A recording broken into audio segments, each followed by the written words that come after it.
سوچ میں تو پڑتے ہیں نا ایسی سچویشن میں.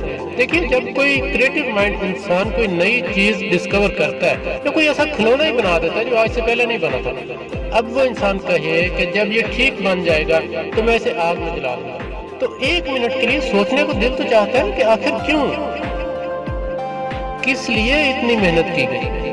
اب کمپیرزن یہ ہے کہ ہمیں تو پتا ہے کہ جب انسان کو بنایا جا رہا تھا تو فرشتوں نے اعتراض ان الفاظ میں کیا تھا, اتجعل فیہا من یفسد فیہا, کہ اللہ تعالیٰ آپ ایسے کو بنانے جا رہے ہیں جو فساد ہی پھیلائے گا, ویسفک الدماء, اور خون ریزیاں کرے گا اور خون بہائے گا, وَنَحْنُ نُسَبِّحُ بِحَمْدِكَ, اور ہم تو آپ کی تسبیح کرتے ہیں, ہم کرتے ہیں. لیکن اللہ تعالیٰ نے انسان کو بنا کے ان اعتراض کرنے والے فرشتوں سے فرمایا اسجدوا لآدم, یہ جو انسان میں نے بنایا ہے نا اس کو سجدہ کرو.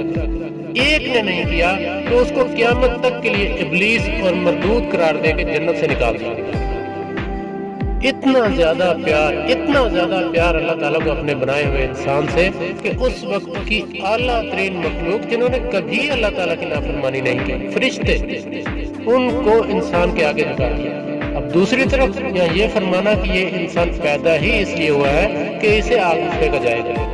وَلَقَدْ ذَرَأْنَا لِجَهَنَّمَ كَثِيرًا مِنَ الْجِنِّ وَالْإِنسِ, عربک لینگویج میں لفظ قد یا وَلَقَدْ پاسٹ کے لیے یوز ہوتا ہے نا, جیسا کہ چکا ہے, چکے ہیں, ہوا ہے, ہوئے ہیں وغیرہ. ذرأنا پیدا کیے ہم نے, لجہنم جہنم کے لیے, کثیرا بہت بڑی تعداد, من الجن والانس انسانوں کی اور جنوں کی.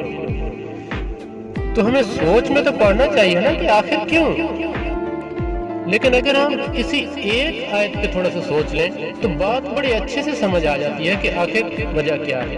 لہم قلوب, ان کے دل ہیں, لا یفقہون بہا, یہ ان سے سوچتے نہیں.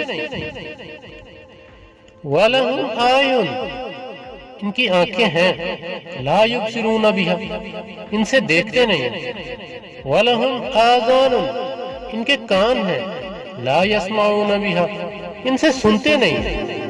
تو اگر ہم اپنے آپ سے ہی سوال کریں کہ کیا ہم سوچتے نہیں ہیں, دیکھتے نہیں ہیں, سنتے نہیں ہیں, کیا نہیں کرتے, سب کچھ کرتے ہیں. کچھ تو ایسا ہے نا جو ہم مس کر رہے ہیں. اللہ تعالیٰ فرما رہے ہیں تم نہیں کر رہے ہو. ہم نے کیا نہیں سوچا, کیا نہیں دیکھا, کیا نہیں سنا کہ اللہ تعالیٰ نے اتنے پیار سے بنائے ہوئے انسان کے متعلق یہ فیصلہ فرما لیا کہ میں اسے جہنم میں پھینکوں. اور بات صرف اتنی نہیں ہے کہ سوچا نہیں یا دیکھا نہیں یا سنا نہیں.